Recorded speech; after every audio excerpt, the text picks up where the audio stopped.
Sobat Tani sekalian, inilah podcast Omika Lailogo, penyuluh pertanian di BPTP Bali Banten, Nusa Tenggara Timur. Selamat mendengarkan.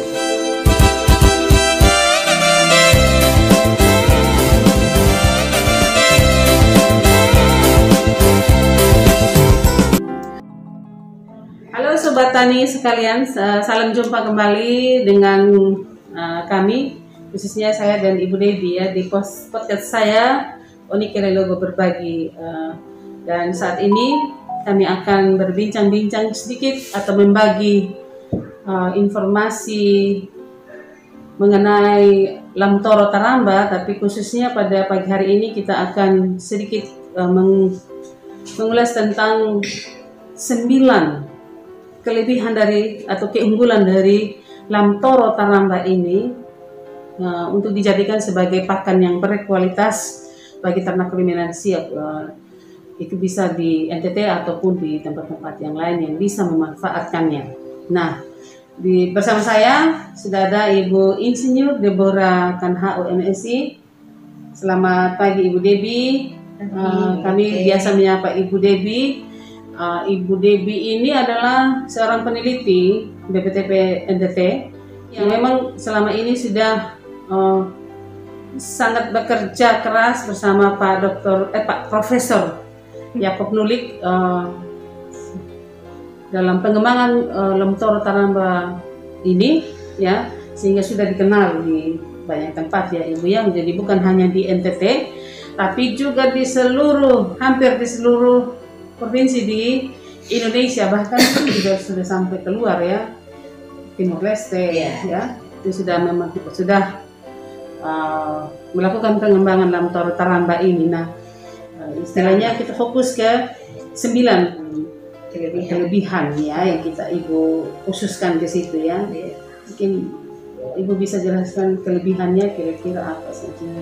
Ya, baik Ibu Nike. Ya, kelebihan dari Lamtoro Taramba ini pertama sekali adalah dia lebih toleran terhadap hama kutu loncat dibanding dengan Lamtoro yang lokal yang sebelumnya. Di mana Lamtoro lokal sebelumnya itu seperti kasus yang Marasi itu, begitu terserang hama kutu loncat, dia hitam semua, dan hal itu menyebabkan ternak itu tidak bisa makan dan juga mematahkan semangat petani untuk pelihara ternak. Yang kedua, dia itu bertahan pada musim kering karena tadi perakaran yang dalam itu, dan dia tidak perlu disiram sekali tanam karena perakaran yang dalam dan mampu bertahan. Itu komoditas yang sangat cocok untuk kita untuk pakannya di NTT karena dia lebih pohon sehingga dia mampu menghasilkan hijauan sepanjang tahun, walaupun pada musim hujan itu lebih banyak dibanding dengan musim kemarau. Musim kemarau akan berkurang sedikit, tetapi tetap menghasilkan hijauan seperti itu.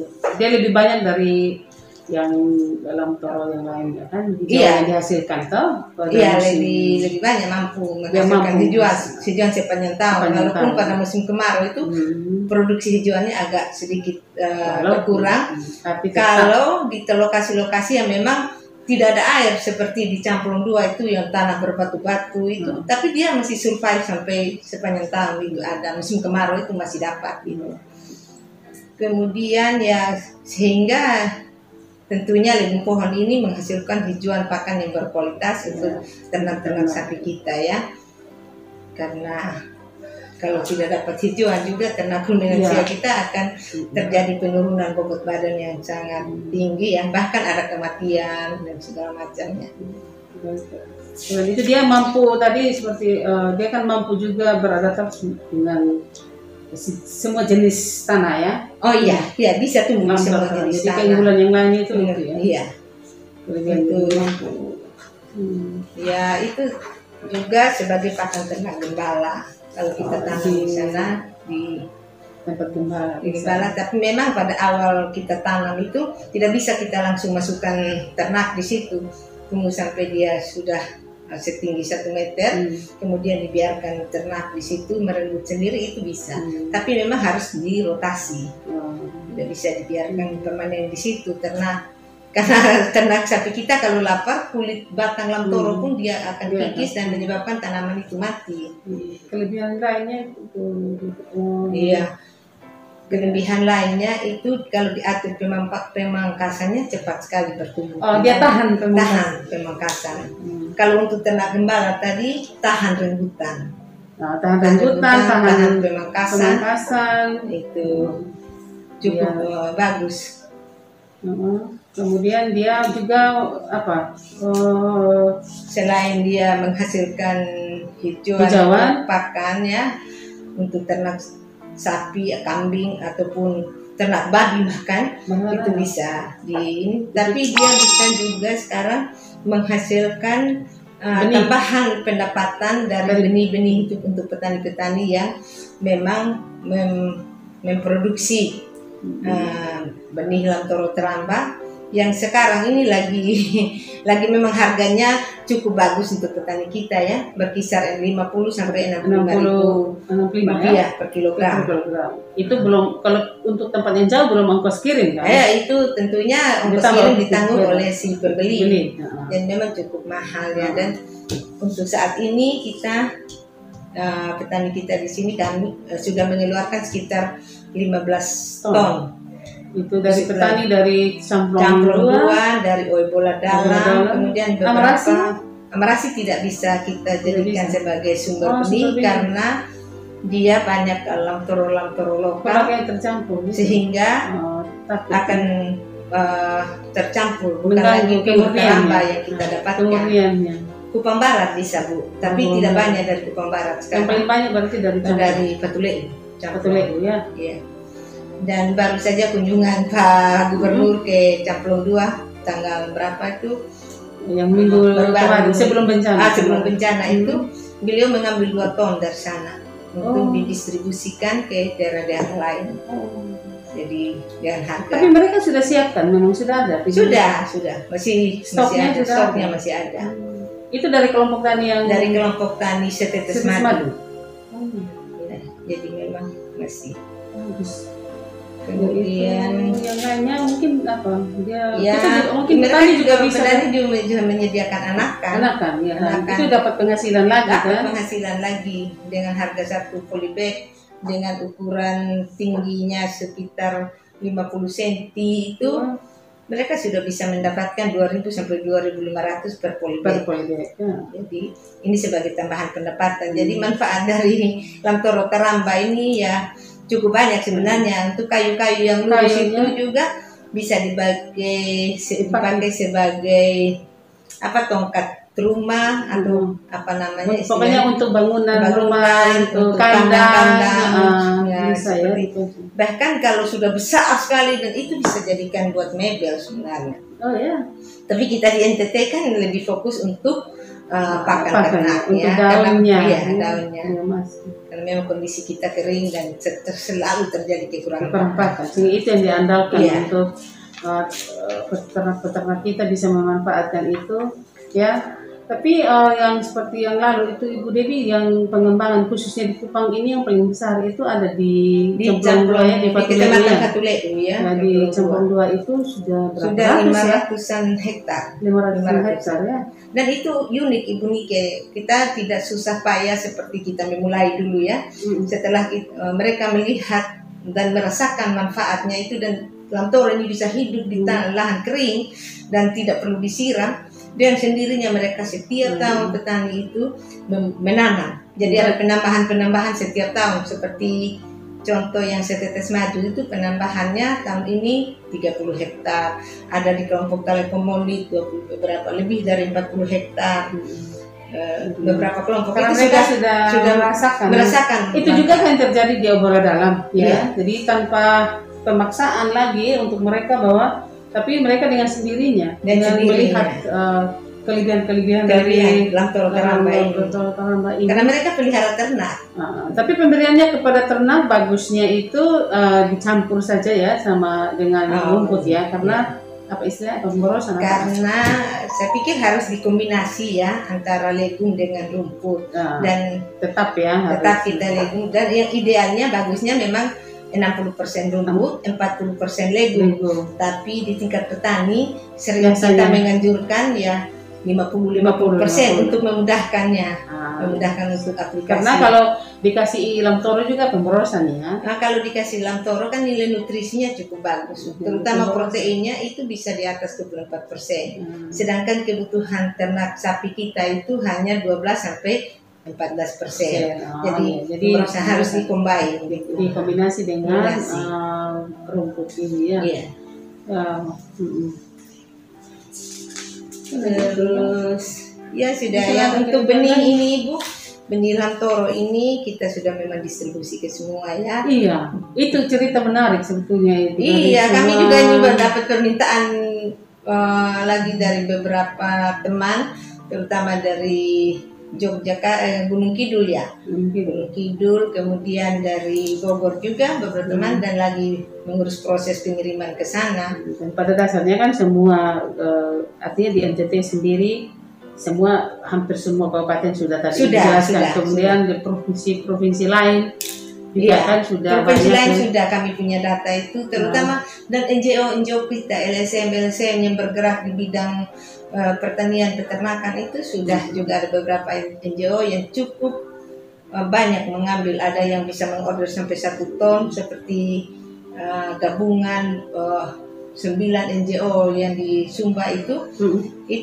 mereka mengambil 1 ton untuk di pengembangan di seluruh Sumba. Belum lagi yang kecil-kecil seperti petani-petani yang datang secara perorangan ada, secara kelompok-kelompok tani kecil yang ada di Kupang sini yang mereka ingin mengembangkan. Jadi memang ya beruntungnya memang Ibu Debbie mencatat ya semua pengelolaan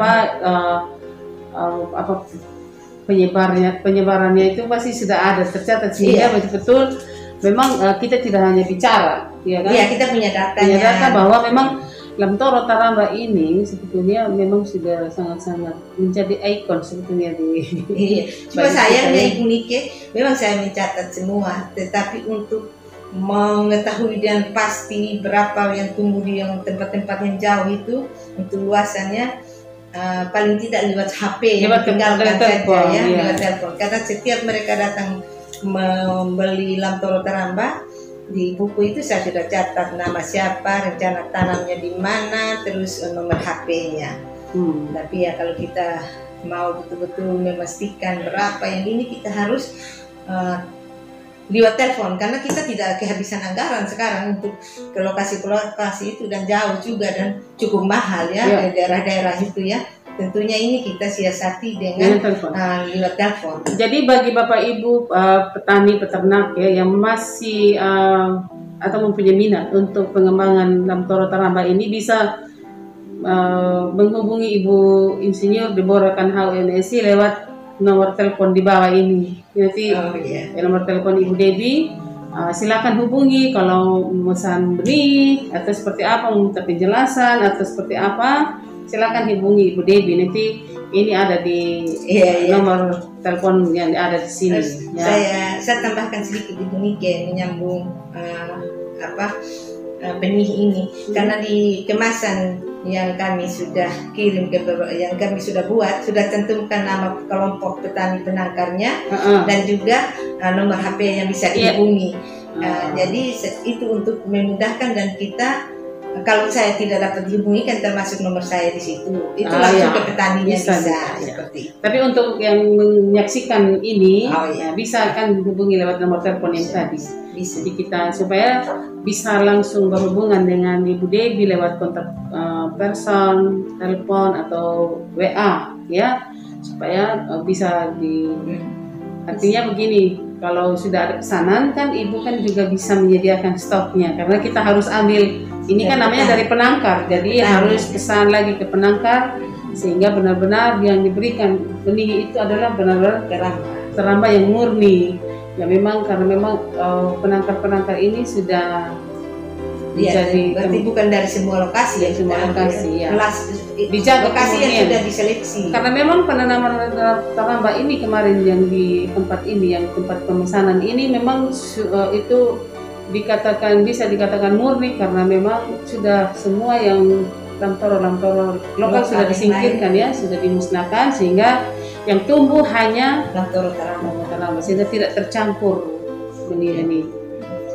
Baik, Ibu Debbie, saya kira mungkin nanti kalau mungkin ada sisi lain lagi dari Lamtoro Taramba, pasti akan kami sajikan lagi di episode yang mendatang ya. Karena memang saya kira masih banyak Ibu Debbie yang kita bisa sampaikan ya. Tapi untuk kali ini memang kita masih fokus kepada tadi kelebihan dari Lamtoro Taramba ini. Kenapa kami sajikan ini? Karena memang Lamtoro Taramba sekarang sudah menjadi sangat populer ya bagi petani di Nusa Tenggara Timur khususnya, tapi juga petani-petani yang ada di luar dari NTT. Boleh saya tambahkan lagi? Boleh, silakan. Selain legum, kita kan bicara sekarang ini, yang kita bicarakan sekarang ini adalah legum pohon. Nah, ada satu jenis legum lagi yang namanya legum herba. Mungkin tidak pada kesempatan ini. Oh ya, nanti di kami episode juga punya pengalaman untuk pengembangan legum herba ini. Dan nanti Clitoria ternatea. Mungkin untuk yang ini nanti kita sama-sama dengan Pak Profesor Yakub Nulik ya. Ya, nanti Ibu Debbie sama Pak Prof akan kami hadirkan lagi dalam acara seperti ini supaya ini masih menyangkut legum pohon. Nah, untuk legum herbanya di episode yang berikut. Saya kira demikian yang dapat kami sampaikan untuk pagi hari ini. Terima kasih Ibu Debbie untuk kesempatannya dan semoga apa yang kami sajikan bermanfaat bagi Bapak Ibu sekalian, khususnya Bapak Ibu petani peternak di mana saja Anda berada. Salam inovasi. Sampai jumpa. Untuk informasi lanjutan silakan menghubungi Ibu Insinyur Deborakan HU MSI dengan nomor telepon 0812 8655 1122. Sampai jumpa.